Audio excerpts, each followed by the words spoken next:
Magluto na taanig sa'yo guys. Kaya tabangan ako si Ate Carol. Sila Ate Carol magtaod og mga pangpalamuti sa among kuhon sa piyesta. Ang luto ko sa'yo kay para makatabang ko nila.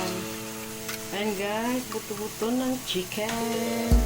Og ang atong gulay, mga sari-saring gulay guys. Ayan. That's our panihapon na guys. Nanay sabaw guys, mura recipe sa bihon. Sapsoy day ni. Nasad mi egg ng pugo.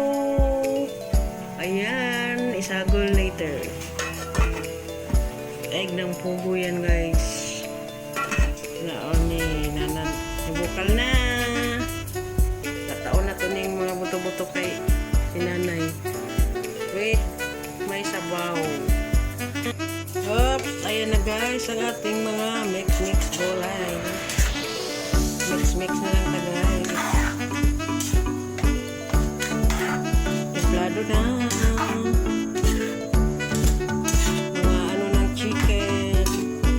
Ito ni sa guys, mga sa breast. Kuha na mo kay nag-chicken fillet. Sus lang yapon. Chicken fillet guys.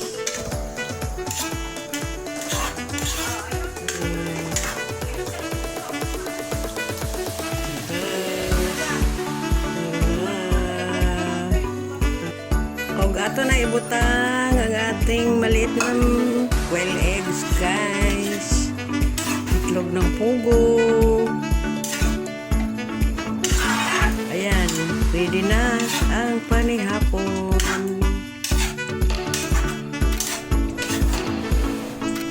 Oh, misagol na siya guys.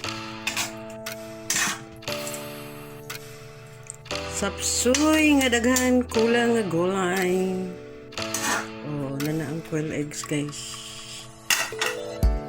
Mga una.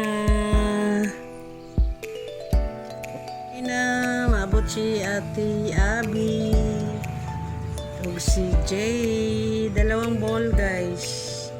Ang ating ginisang gulay na may quail eggs. Ayan. Lami po ni siya guys na ay katong rag beans gani, tas parsley, kumut og sikwa. Ayan na guys, dalawang bowl for dinner.